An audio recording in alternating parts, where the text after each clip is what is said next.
Асан қайғы. Асан қайғы атанып кеткен Хасан Сәбитұлы 1361 жылдан 1370 жылдар аралығында Еділ бойында туылса керек. Тарихи аңыздар Асанның әкесі Саятшы екен дейді. Төңкерістен бұрын жасаған қазақ тарихшыларының еңбектеріне қарағанда, Асан Алтын Орда ханы Ұлық Мұхаммедтің ықпалды билерінің бірі болады. 15 ғасырдың 20 жылдарында Ұлық Мұхаммед Ордадан қуылғанда, Асан өз әміршісімен бірге кетеді. Көп замай Қазанда билік құрған Ұлық Мұхаммедтің ақылгөйлері қатарында болған ақын хан өлген соң Дәшті Қыпшаққа қайтып оралады. 1450 жылдары Әбілқайыр ұлысындағы тартыс кезінде Керей Жәнібек сұлтандарды жақтайды. 1456 жылы Шу алқабында Қазақ ордасы құрылған кезде Асан жаңа мемлекеттің ұраншысына айналады. Аңыздың айтуынша, ақын Сарыарқада, Ұлытауда дүние салыпты.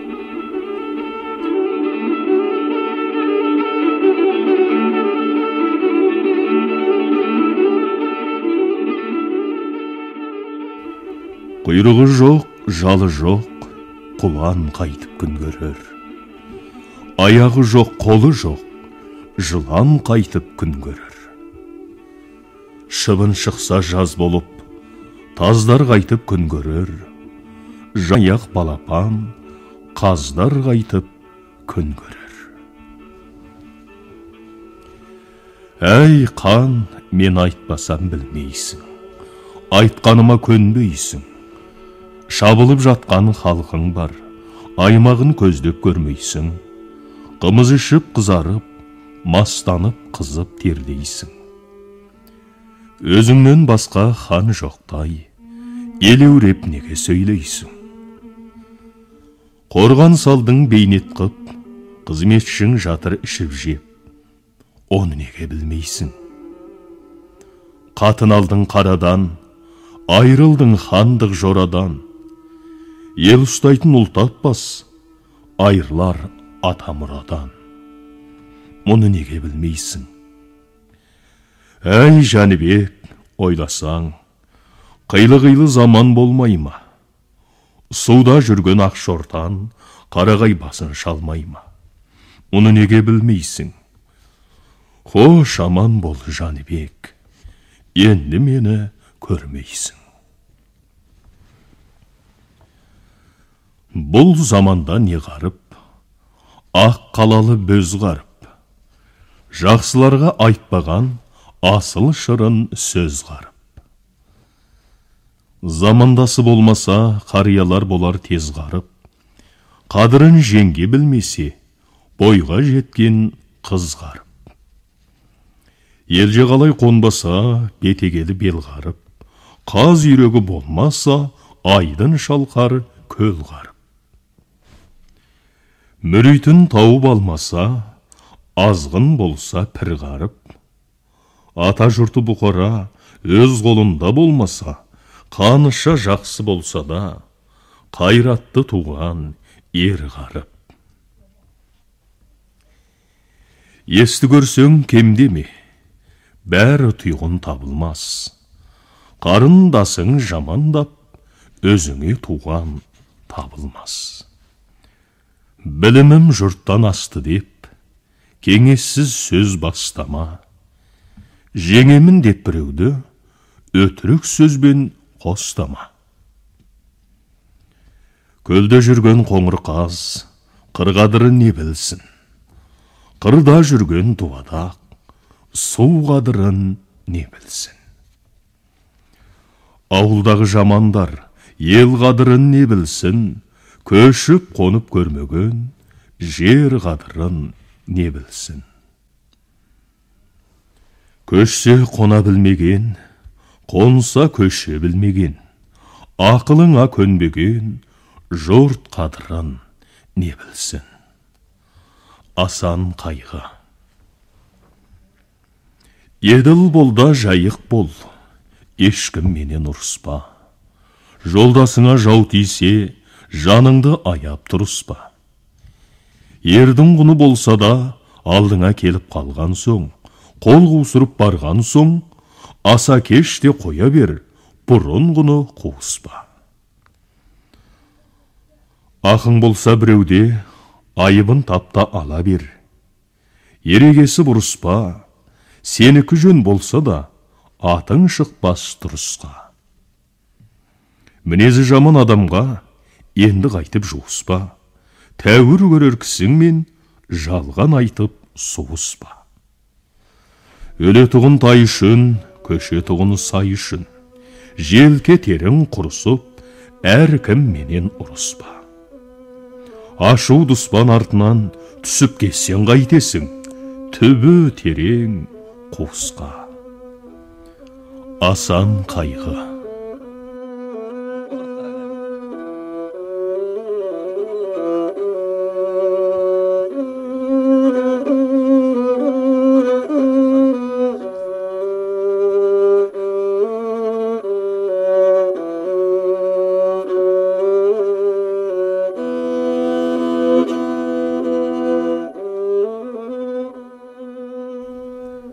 Доспанбет жырау. Доспанбет жырау 15-ші ғасырдың 90-шы жылдарының орта шенінде Азау қаласында туады. Сол кезде Донның төменгі ағысын Азау маңын мекендеген Кіші Орданы билеуші әскери шонжарлар тұқымынан шыққан болашақ жырау заманы мен ортасының талабына сай тамаша тәрбие алып өскен сияқты.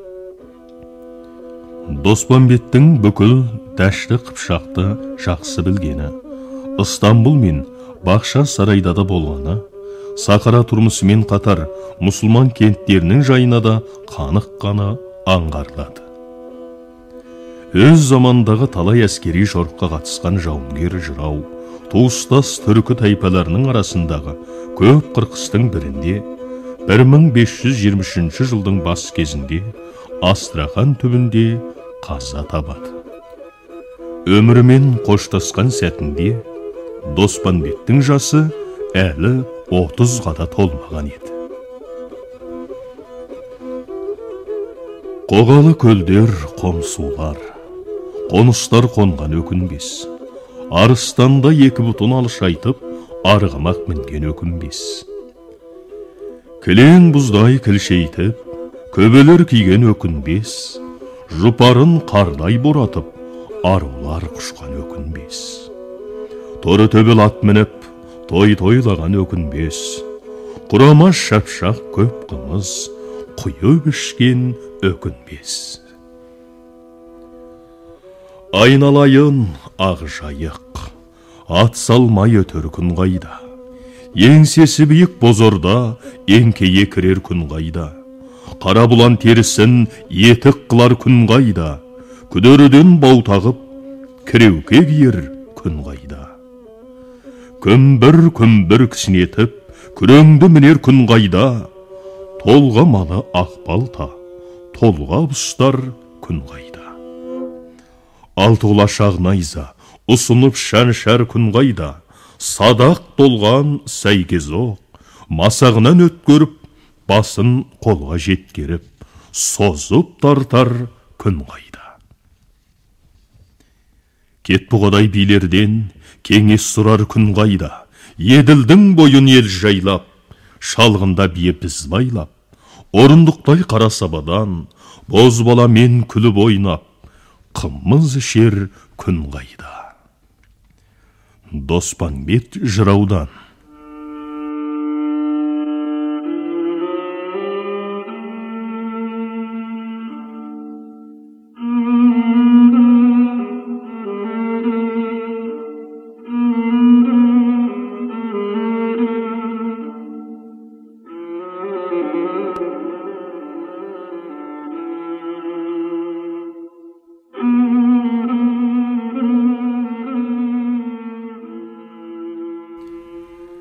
Шәлкез жырау.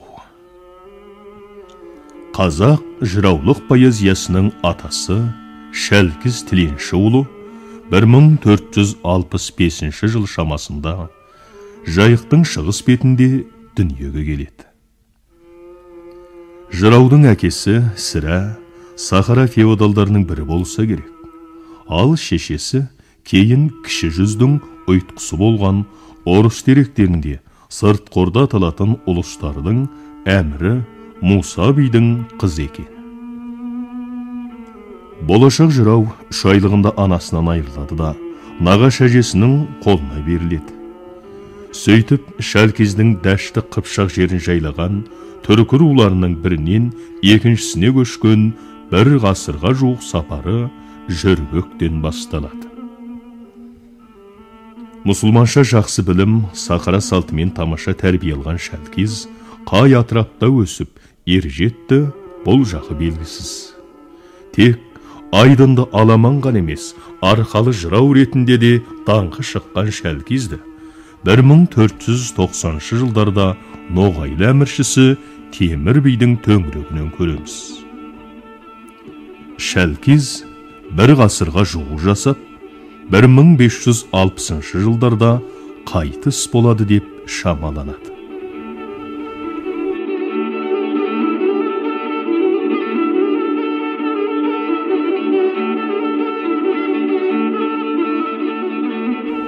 Алаштан байта қозбаса, арабдан атты сайлап мінбенді. Көлікке тастай болып тимесе, үстіме көбе сайлап кименді. Күмістен 2 қолтық жоқ болса, сыпайшылық сүрменді. Толуғамның төбесі туған айдай болмаса, батыршылық сүрменді. Жебелей жебе жүгірген ерлердің арғымақтан игі малы болар ма? Жағаласса жыртылмас ерлердің жеңсізден игі тоны болар ма? Толуғалы бас кескен ерлердің алдаспаннан игі қолы болар ма? Жапырағы жасыл жау терек, жайқалмақ желдендір, шалулығы белдендір, төренің кежгуі елдендір, байлардың мақтан бағы малдандыр. Кешу кешмек сайдандыр, батыр болмақ сойдандыр, жалаңаш барып жауға тей, Тәңір өзі біледі, ажалымыз қайдандыр. Қоғалы көлдер, қом сулар, кімдерге қоныс болмаған, сыздауға біткен қарағаш, кімдерге сая болмаған. Жағына жалаң жібек байлаған арулар кімнен қалмаған, жағы түкті жылқайуан, есін қайда жаяу салмаған. Жалп-жалп еткен жапалақ, жазыда кімге жолдас болмаған, сары шымшықтай шырылдап, Азриел кімдерге құрық салмаған. Сақалына сар шіркей ұялап, миығына қара шыбын балалап, жазда мал іздеген қазақтың басы қайда қалмаған. Ағайын, ағайын, күлелікте ойналық, киелікте ішелік, мұнау жалған дүние, кімдерден кейін қалмаған. Шәлкез жыраудан. Жауынды күні көп жүрме, жар жағасы тайғақты. Жаманға жақыным деп сөз айтпа, күндердің күні болғанда, сол жаман өз басыңа айғақты. Асау тулап жықпасқа, арт қайылдың беркейгі. Жағаға дұспан қолы тимеске, артыңда туысқанның көбейгі. Күндердің күні болғанда, қырға шықпас жаманның, барынанда жоқ игі. Арқаның құба жонында, арыстан ойнар шарқ ұрып, атайы ердің тұсында, тұлпары тұрар тар бұрып. Бір жаманға сөз айтсаң, есікті кетер сар тұрып, сол жаман елден кетер деп, артынан жақсылар қалар шақырып. Көктеп мінген еріңнің астында көп жүгірер күдік бар. Көн садақтың ішінде көбе бұзар жебе бар. Көрінгеннің бәрінде кісі демеңіз. Көпе күндіз тал түсте тараңдап түзге кетер кісі бар. Ау бөрілер, бөрілер, бөрімін деп жүрерлер. Әрбірінің баласы 6 болар, 5 болар. Ал ішінде олардың абаданы 1 болар. Абаданнан айрылса, олардың әрбіреуі әрбір итке жем болар.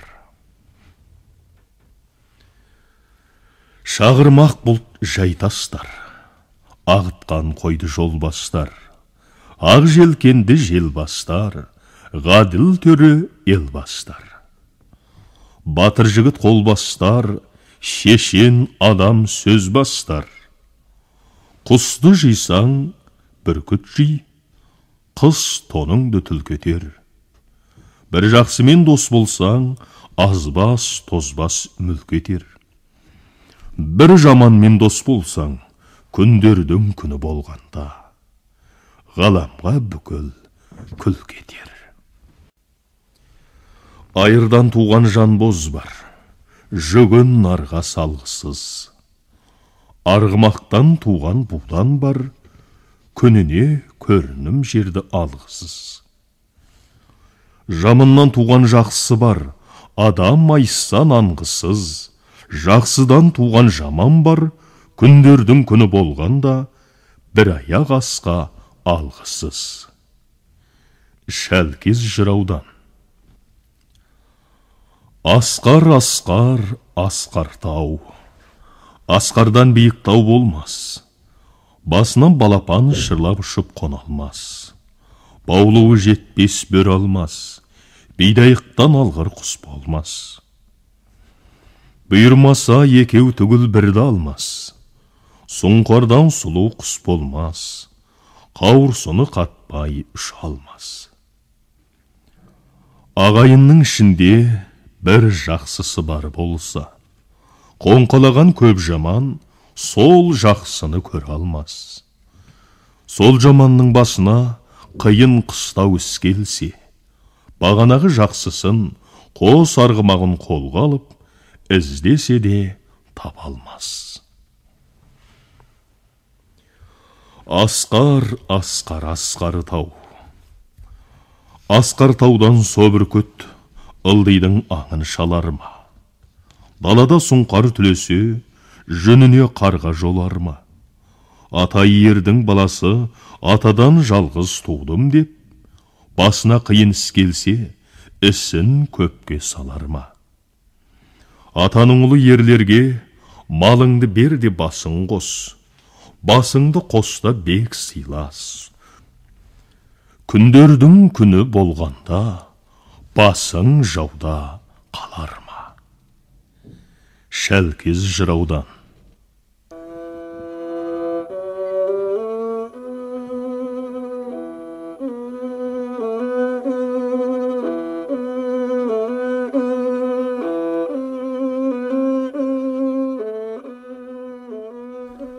Ақтан берді жырау. Ақтан берді жырау Сарылы 1675 жылы оңтүстік Қазақстанда Қаратау бойында ауқатты семьяда дүниеге келеді. Болашақ жырау Жамағайын туысы Бердіке деген батырдың қолында өседі. Ақындық талантын тым ерте 10-11 жасында танытқан Ақтан берді 17 жасынан бастап қазақтардың Орта Азия халықтарымен арадағы соғыстарына қатынасады. Өзінің жанкешті ерлігімен, ақыл айласымен көпке танылады. Талай рет өлім аузынан қалады. Бірде тіпті жортуылда жау қолына түсіп, өлім жазасы орындалар қарсаңда ғана қашып құтылады. 1723 жылы қазақтар ойраттардан ойсырай жеңіліп, бүкіл оңтүстік және шығыс аймақтардан айырылған шақта Ақтан берді атақты батыр, орта жүздің ұрубасы ақсақалдарының бірі еді. Батыр жырау 93 жасында 1768 жылы қайтыс болады. Жыраудың жартылай құлаған күмбезі қазір Семей облысы Абай ауданындағы Жүрек жота деген төбенің басында тұр.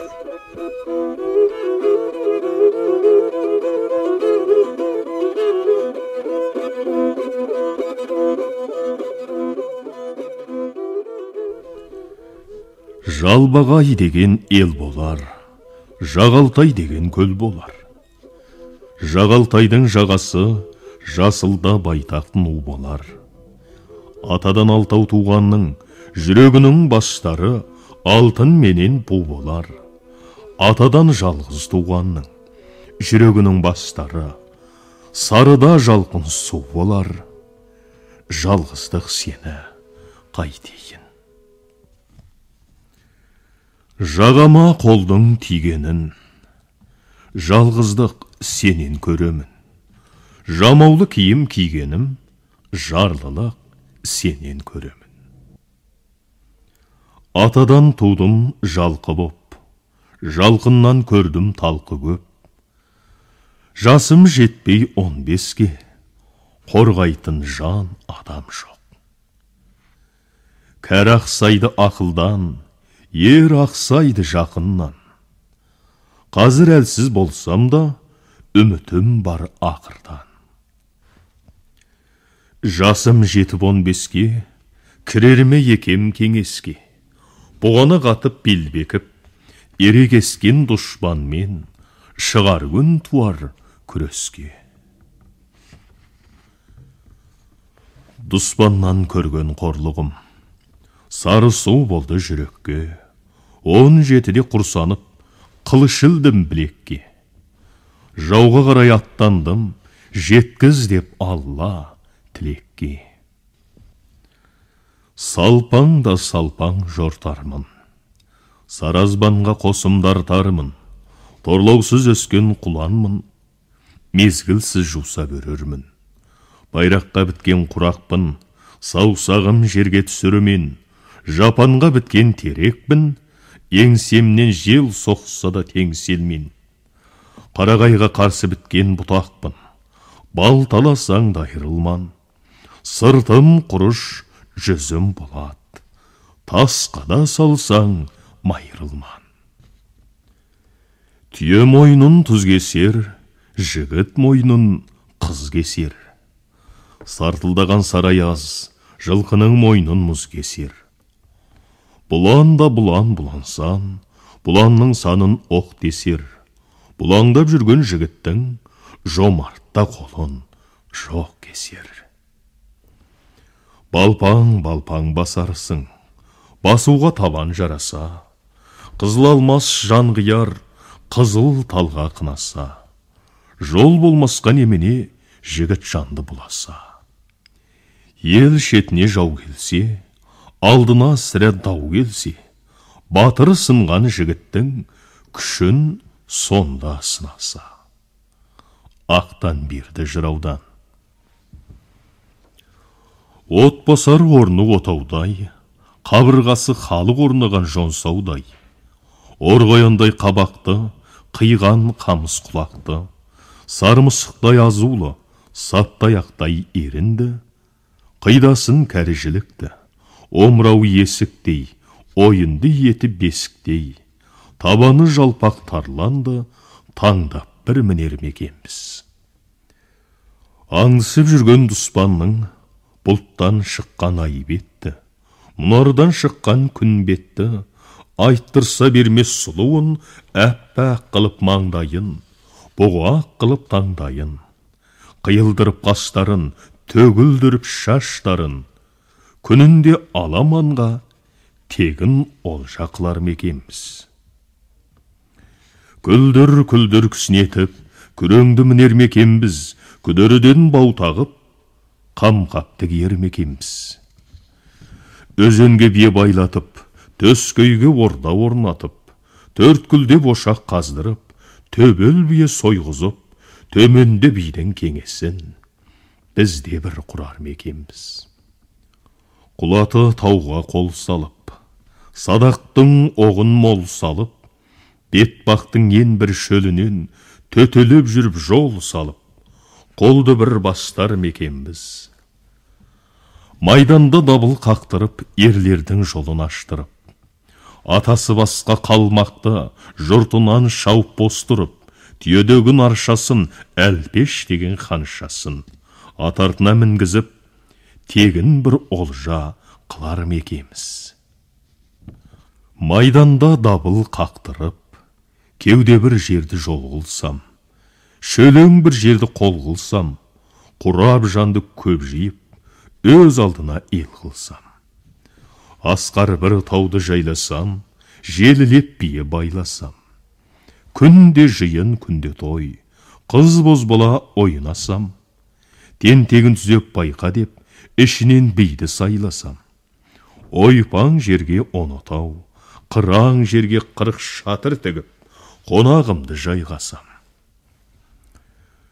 Пышақтан малым кетпесе, қазаным оттан түспесе, ауылдан топыр үзілмей, ошақтың оты өшпесе, май жемесе қонағым, қан жемесе барағым, 10 кісіге жараса, бір кісіге арнап тартқан табағым. Халыққа атын білініп, шүлеңгір мырза атанар мекеміз. Төскейде кеңес топтанып, жақсылар үйде баптанып, нөкерлер жүрсе сап түзеп, қос-қосымен шаттанып. Қиуадан ақыл алатын, қияннан айла табатын. Ерлерден салсам нөкерді, дұшпаннан кекті алатын. Жоны бір жалпақ жотадай, мойны бір жалпақ бұқадай, балуаннан нөкер барлатып, күреске салар мекеміз. Артықша көзге көрініп, балуаным жықса таңлатып, алмасын арнап суарып, ақ сауыт соқса зергерім, таудағы сала бұғыны аңдып бір атса мергенім. Көгірай көктем болғанда, даусы бар азандай, желіні бар қазандай, жаралы қудай ыңрантып, жарылған мұздай күңрентіп, қайрауқтың ащы күйіндей, қайырып боздап күйлентіп, боталаған бозүнген азан қазан удашу, о да бір алса мазамдай. Алғайдың құба жонында жайылған қойым сыймаса, 100 бір көншек 100 қоспен қатар жүріп жинаса. Көгалалы көп жылқы, көлге бір түссе көз жетпей, санап санын алуға есебіне жан жетпей. Бегілерім мінсе шуларын, жұлындай қылып жаратып, елден елді аралап, бегілерім қызын айттырсам. Нұсқасын байқап шамалап, сынға толса сияғы, әлбеті шамның шырағы, мұхиттан сүзіп шығарған қымбатты гауһар бағасы.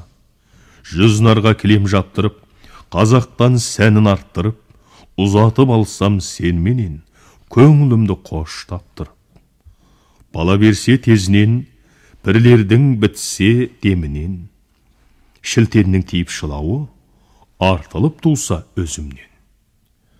Осындай берген дәулетті, көтеріп тұра алар мекеміз. Күлдірде күлдір кісінетіп, күреңді мінер мекеміз, күдірден бау тағып ақ кіреуке киер мекеміз. Жағасы алтын жеңіз жез, шығыр-шығы торғай көз, сауыт киер мекеміз. Ор қойындай жүгінтіп, аш күзендей бүгілтіп, жол барыстай шұбарды, таңдап бір мінер мекеміз. Тобылғы түбі құралай, бұтыраты батар мекеміз, жарлауға біткен жапырақ, жамылсақ тоңар мекеміз. Ел жазылып жайлауға, жақсылар кеңес құрғанда, мұртымыз өрге шәншіліп, бұрында сөйлер мекеміз. Ақтан берді жыраудан. Уа қарт бөгенбай, бөгенбай, елімнен туған егейер, құяр жауын аспаннан, қара бұлт торласа, пәлекет елде көбейер. Жігітті жігіт қорласа, ақ бөкен келіп жығылар, алдын қазып орласа. Пенденің бағы ашылмас, маңдайын қалың сорласа, дұшпан қорлап не қылмақ, бақыт басқа орнаса. Қынаттан қылыш суырмай, қарысқан жау бүлкетпес, жуылмай қастың қанымен намысқа тиген кір кетпес. Дарабоздай қолбасы абыройын кірлетпес, ұрын келген күйеу қайда, жесір қайда тіл өтпес. Жендетті көрсет көзіме, желіккен басты кім кеспес. Ағайының көп болса, ұлы шерік қолмен тең. Білімді туған жақсылар азда болса көппен тең. Жақсысы кеткен ауылдың артынан жақсы шықпаса, өртеніп кеткен жермен тең. Қайырлы болса баяжан, дәрия шалқар көлмен тең. Қайырсыз болса жаманбай, ел қонбаған шөлмен тең. Мінезді болса жолдасың, күнде сонар қызбен тең. Жаман болса жолдасың, астыңнан өткен сызбен тең. Мал басы өскен адамның алды арты бұрқар бу болар. Көтер алмай дәулетін көрінгенге буғылар. Не боларды білмейді, өзінен өзі зор болар. Жетім менен жесірге қазары ылғи ор болар. Онымен жолдас болмайды, біреуден қайтып қор болар. Сарайазда қатама қайнардың аққан тұнығы. Қап түбінде жатама болаттың асыл сынығы. Халық тозып кем болмас, әділ болса ұлығы. Рақымсыз жақыннан халқы қатты түңілер. Сырқат болсаң жат жерде, жаныңа кім бөгелер. Әділ болса жақсыға екі даугер жүгінсе, тізесін қисық бұрмаса, асылдығы білінер. Еділ жайық екі өзен, талсыз болар деймісің. Көкше таудың көп көлі, елсіз болар деймісің. Бота көзді бой жеткен, жарсыз болар деймісің. Абылай қонған кен қоныс, елсіз болар деймісің. Еркін жайлап қонған соң, малсыз болар деймісің. Тұлпар туған құлыншақ, ерсіз болар деймісің. Тебінген тепкі тиген соң, терсіз болар деймісің. Алқынған арын баспайтын, өрсіз болар деймісің. Орын тапқан ер жігіт, жерсіз болар деймісің. Орда тігіп орнаса, төрсіз болар деймісің. Балалар, балалар, барлығыңа өсиет. Қылмаңыздар кепиет. Бірлігіңнен айрылма, бірлікте бар қасиет. Татулық болар береке, қылмасын жұрт келеке. Араз болсаң алтауыз, еліңе кірген әреке. Талпынып салдым егінді, ішсін деп әркім тегінді. Ақылың барың оғарсың, ойың болса сезімді. 90-ға жас келген соң, өлім жақын көрінді. Бар арманым айтайын, батырларша жорықта, өлмедім ау оқтан қайтейін. Бар арманымды айтайын, батырларша жорықта, өлмедім оқтан қайтейін. Ел аман болсын иләйім, тілегім берді бәрінде, разымын құдайым. Ақтан берді жыраудан.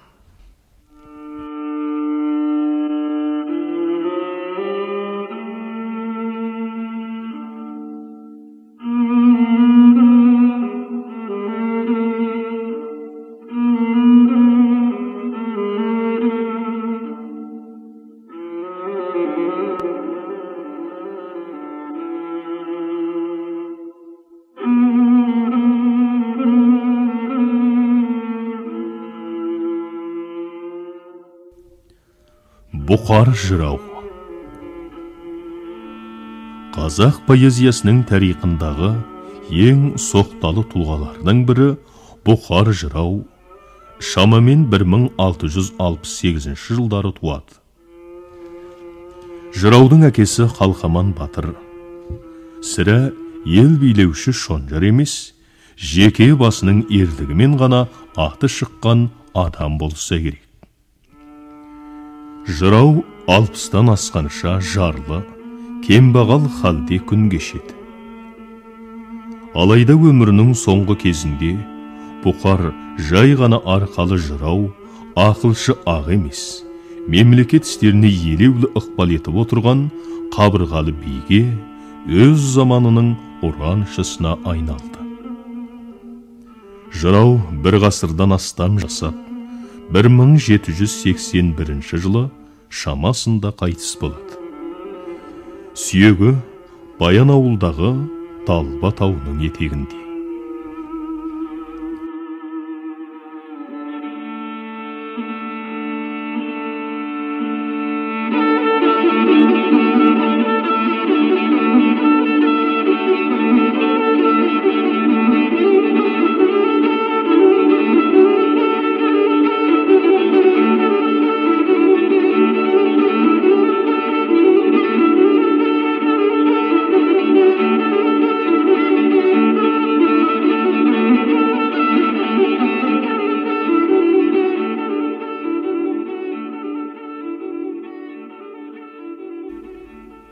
Бірінші тілек тілеңіз, бір Аллаға жас басқа.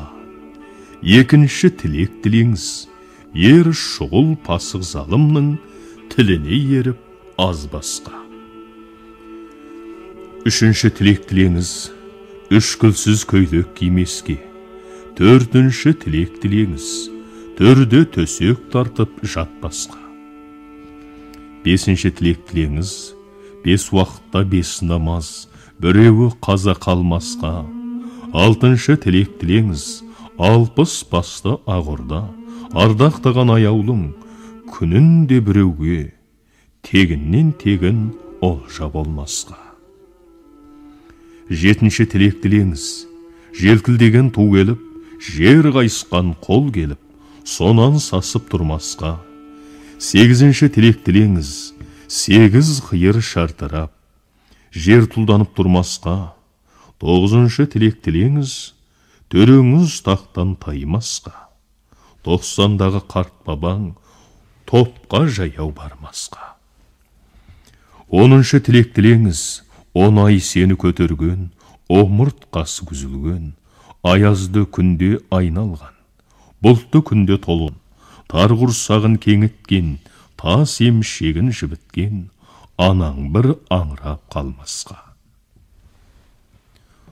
11-ші тілек тілеңіз, 10 бармағы қыналы, омырауы жұпарлы, иісі жұпар аңқыған, даусы худай саңқыған, назменен күйдірген, құлқыменен сүйдірген, ардақтап жүрген бикешің, жылайда жесір қалмасқа. Ел бастау қиын емес, қонатын жерде көл табылады. Қол бастау қиын емес, шабатын жерде ел табылады. Шаршы топта сөз бастаудан қиынды көр жоқ. Бұқар жыраудан. Қара құлан жүйріктеп, құланы жақтай бермеңіз. Жебе тисе мерт болар, мерт болған соң ет болар. Жаңғызға зорлық қылмаңыз, жағасынан алмаңыз. Өзіңдей жақсы сындырға, анау деген ат болар. Қара құла арса, майы қалың 5 тартық. Баласы жоқ қатыннан, ылақтаған ешкі артық. Жалғыз туған жігіттен, сырым тікен тал артық. Жарлы болған жігіттен, бесіктегі бала артық.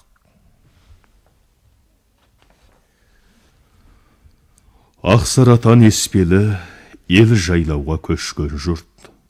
Ақтың жолын күзетпей, жамандықты тұтқан жұрт. Мамырасып бай болып, байсал тауып жортқан жұрт, хан жарлығын алмады, баяғыдай баршындап, бір ауызды болмады, қас тұрпайы болған жұрт. Әй заман-ай, заман-ай, түсті мұнау тұман-ай, істің бәрі күмән-ай. Баспақтана жиылып, фана болған заман-ай, құл-құтандар жиылып, құда болған заман-ай. Арғымағын жоғалтып, тай жүгірткен заман-ай, азаматын тоналтып, ай тұтылған заман-ай. Ежелгі дос жау болмас, жүрегінің хаты бар. Ежелгі дұшпан ел болмас, көңілде жүрген таты бар. Ежелгі дос жау болмас, айтысқан оның серті бар. Ежелгі дұшпан ел болмас, көңілде тұтқыр дерті бар. Жар басына қонбаңыз, дауыл соқса үй кетер. Жатқа тізгін бермеңіз, жала менен бас кетер. Жаманмен жолдас болмаңыз, көрінгенге күл кетер. Жақсымен жолдас болсаңыз, айрылмасқа серт етер. Сыпайы сырын білдірмес, ақырын ғана бүлк етер. Алыстан қызыл көрінсе, мана темей немене. Көтеріліп ұшқан соң, қана темей немене. Екі жақсы бас қосса, сана темей немене. Қамшылатып жүгірген, шабан емей немене. Айтқан сөзге түспеген, жаман емей немене. Сұрағанда бермеген, сараң емей немене. Кісі ақысы көп жеген, арам емей немене.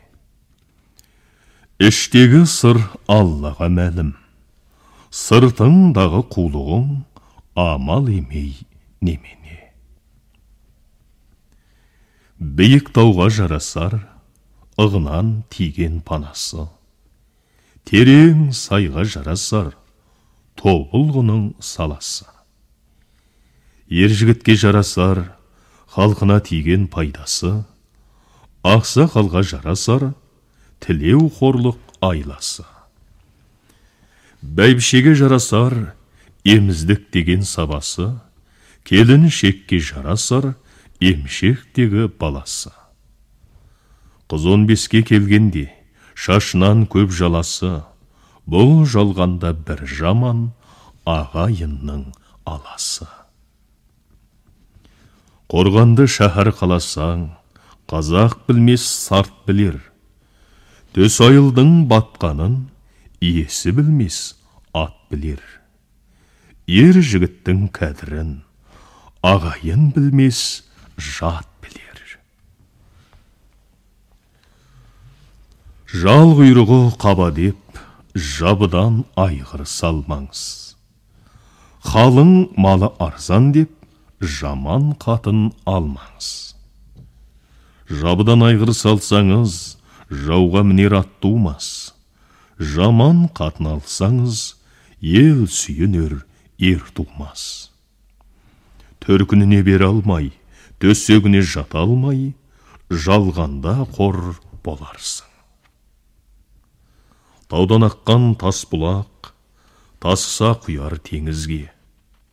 Қаныша малы болса да, бай қуанар егізге. Жаманнан жақсы туса да, жақсыдан жаман туса да, тартпай қоймас негізге. Шашырап шыққан хандар көп, шашау жатқан малдар көп. Қайсы бірін айтайын, айта берсем сөздер көп. Ұяртында төбешік, ерттеп қойған ат болар. Қариясы кімнің бар болса, жазулы тұрған хат болар. Жарық-жарық еткен жайда бар. Жарау семіз байда бар. Құйрығы бітеу қойда бар. Қос қанаты тимеген, қанаты бітеу қуда бар. Ат тұяғы тимеген, ақ кірпіш тас суда бар. Әзірейіл келген күн, жан қалар жер қайда бар.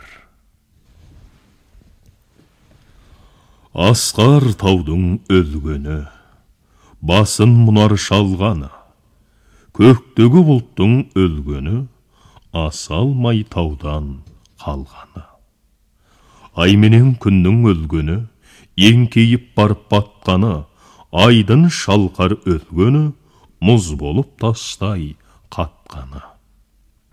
Қара жердің өлгені, қар астында жатқаны, өлмегенде не өлмейді, жақсының ат өлмейді, ғалымның қат өлмейді. Айналасын жер тұтқан, айды батпас демеңіз. Айнала ішсе таусылмас, көл су алмас демеңіз. Құрсағы құшақ байлардан дәулет таймас демеңіз. Жарлыны жарлы демеңіз, жарлы байға тең келіп, жайлауға жарса көшпес демеңіз. Жалғызды жалғыз демеңіз. Жалғыз көпке теңеліп, бір жапанда соғысып, кегін алмас демеңіз. Құландар ойнар қу тақыр, қурай бітпес демеңіз. Қурай бітпес құбажон, құлан жортпас демеңіз. Қу тұяқты кедейге дәулет бітпес демеңіз. Ақшам батпай түн шықпас, ажал жетпей жан шықпас. Етекті кессең жең болмас, ежелгі дұспан ел болмас.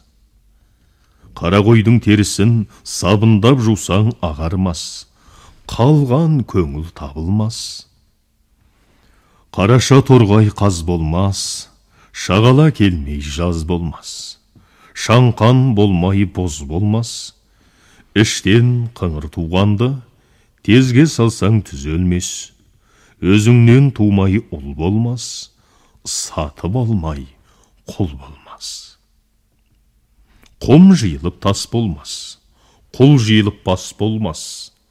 Екі жақсы қас болмас, екі жаман дос болмас. Дос болғанмен қош болмас. Екі жақсы дос болса, дос болған соң бос болмас. Әлемді түгел көрсе де, алтын үйге кірсе де, аспанда жұлдыз аралап, ай нұрын ұстап мінсе де, өмірге тоймас адамзат. Ілімді түгел білсе де, қызығын қолмен бөлсе де, қызықты күні қырындап, қисынсыз күйге түссе де, өмірге тоймас адамзат. Жақында бажал тұрса да, жанына қылыш ұрса да, қалжырап көңілі қарайып, қараутып көзі тұрса да, үмітін қоймас адамзат. Бұқар жыраудан.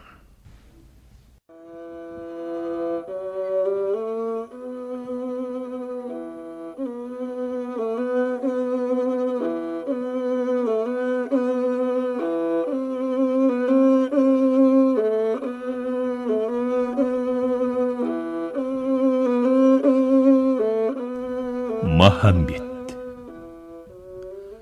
Махамбет Өтемісұлы 1804 жылы қазіргі Орал облысының Орда ауданында туады.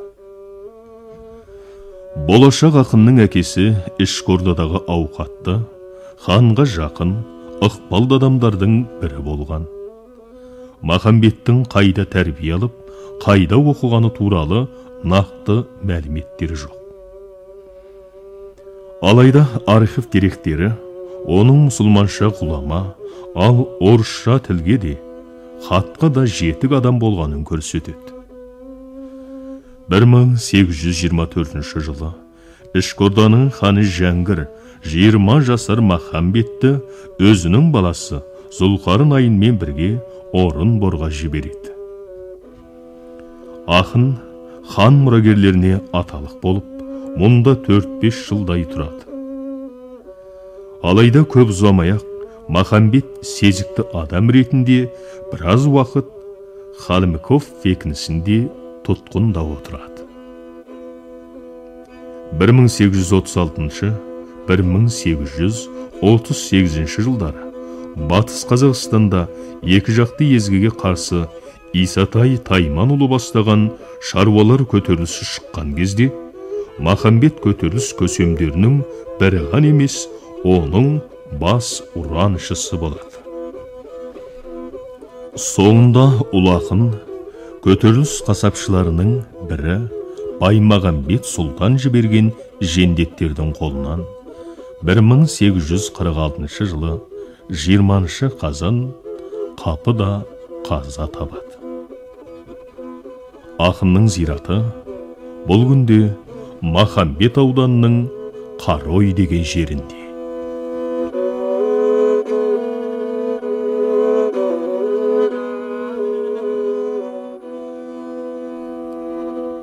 Ереуіл атқа ер салмай, егеулі найза қолға алмай, еңку жер шалмай, қоңыр салқын төс қалмай, тебінгі терге шірімей, терлігі майдай ерімей, алты ас болмай, өзіңнен туған жас бала, сақалы шығып жат болмай, ат үстінде күн көрмей, ашаршылық шөл көрмей, өзегі талып ет жемей, ер төсектен безінбей, ұлы түске ұрынбай, түн қатып жүріп түс қашпай, тебінгі теріс тағынбай, темір қазық жастанбай, қу толағай бастанбай, ерлердің ісі бітер ме? Желп еткен Алатау, жері балар күн қайда, орама мылтық тарыс ұрып, жауға аттанар күн қайда. Елбең жүгірген, ебелек отқа семірген, арғымақтан туған асылды, баттап мінер күн қайда. Алаштағы жақсыдан батасын алып дәм татып, түлкі дейін түн қатып, бөрі дейін жол тартып, жаурынна мұз қатып, жалаулы найза қолға алып, жау тоқтатар күн қайда. Еңселігім екелі, егіз қоян шекелі. Жараған текем шөлі, жауруны жазық мойнызын, оқтар-тарға қолызын. Дұшпанына келгенде, тартынбай сөйлер асылмын. Құлабыр сұлу ат мінген, құйрық жалын шарт түйген, құм сағыздай созылған, толығалы бас кескен, тау түбінен туалған, жауды көріп қуанған, мен Өтемістің баласы, Махамбет атты батырмын.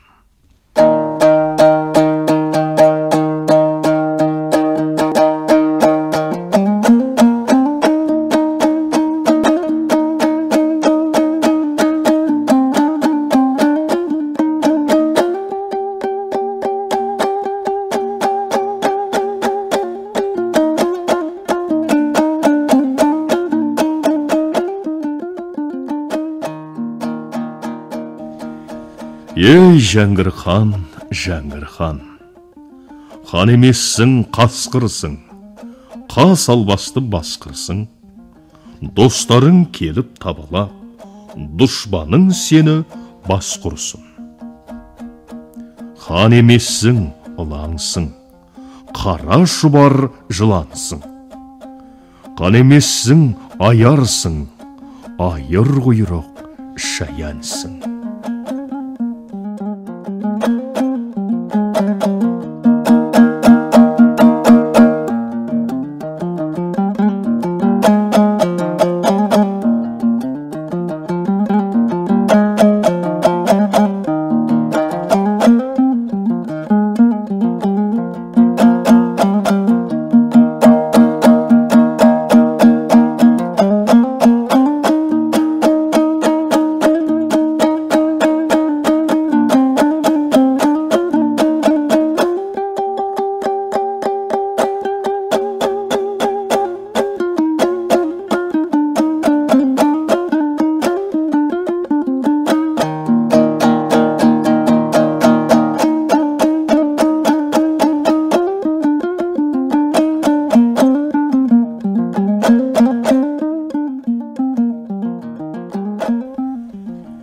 Исатай деген ағам бар, ақ кіреукі жағам бар, хан ұлымен қас болып, қар ұлымен дос болып, хан үстіне барғанда шабайық қанды дегенде, шапқандай қанды амал бар.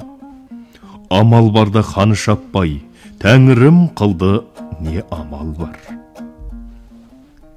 Ат туады байталдан, айт десең лебіз қайтарман. Халық қайғысын айтуға ан ұлынан тайсалман. 4-5 жылдай алысып, мұны отырған Исекем ханның бір қайтарған. Ат туар ма шұбардай, ер туар ма бұлардай. Мұны отырған Исекем дулық алып бас кесіп, дұшпанының қанына ақ алмасын суардай. Мұнарда мұнар күн, бұлттан шыққан шүбәр күн, буыршын мұзға тайған күн, бура танға шөккен күн, бұлықсып жүрген ерлерден бұрынғы бақыт тайған күн. Қатарланған қаранар арқанын қиып алған күн, алма мойын аруды ат көтіне салған күн. Бұлаңда ерді кескен күн, бұлы теңді шешкен күн, сандық толы саралтын, сапырып судай шашқан күн. Оқ жаңбырдай жауған күн, оң қанатын теріс жайып, лашын қудай төнген күн, желпілдеген алатау жиырылып ойға түскен күн, жез қарғылы құбарлан, жез қарғыдан айрылып, қорашыл төбет болған күн. Аса шапқан құлашат зымырандай болған күн, арқаулының бойынан теріскей дауыл соққан күн. Қас бейтерек жығылып, жығылғаны естіліп, алыстағы дұшпанның қуанып көңілі тынған күн. Арғымақтан туған қазанат, шабуыл салса нанғысыз, қазанаттан туған қазыз мойын, күніне көз көрім жер шалғысыз. Айырдан туған жамбоз бар, нарға жүгін салғысыз. Аруанадан туған мая бар, асылын айуан десең нанғысыз. Жаманнан туған жақсы бар, атасын айса нанғысыз. Жақсыдан туған жаман бар, жарамды бір терге алғысыз. Тайманның ұлы Исатай, ағайынның бас еді, алтын ердің қас еді. Исатайды өлтіріп, қырсықта шалған біздің ел. Мен едім, мен нарында жүргенде еңіреп жүрген ер едім. Исатайдың барында екі тарлан бөредім, қай қазақтан кемедім. Бір қазақпен тең едім, өздеріңдей хандардың, қарны жуан билердің атандай даусын аңратып, лауазымын көкке шақыртып, басын кессем деп едім. Еділдің бойын тоғай, ел қондырсам деп едім, жағалай жатқан сол елге мал толтырсам деп едім. Керегесін қиратып, отын етсем деп едім, еңсесі биік ақ орда, еріксіз кірсем деп едім. Тақта отырған хандардың, төрде отырған ханымын қатын етсем деп едім. Әлдилеген баласын жетім етсем деп едім. Жан сырқаты сарбал, сұраусыз ішсем деп едім. Ханның киген кіреукі үстіме кисем деп едім. Ханшадай көріктіңді қалыңсыз құшсам деп едім. Тінікейдей тектіңді, ителгі көзін төңкөріп, күшіктей даусын қыңсытып, аш күзендей белін бүгілтіп, әділ жаннан түңілтіп, ат көтіне өңілтіп, артыма салсам деп едім. Тілекті тәңір бермеді. Қарағалықты қақсатқан өздеріңдей хандарды осылай бір қылсам деп едім. Азғыш құс, қызғыш құс, қанатың қатты, мойның бос. Исатайдан айрылып, жалғыздықпен болдым дос. Ау қызғыш құс, ел қорғаған мен едім. Мен де айрылдым елімнен, көл қорғаған сен едің. Сен де айрылдың көліңнен. Аспаннан түскен қызғыш құс, сені көлден айырған лашын құстың тепкіні. Мені елден айырған хан Жәңгірдің екпіні. Айтып айтпай немене, құзалықпен өтті ғой Махамбеттің көп күні.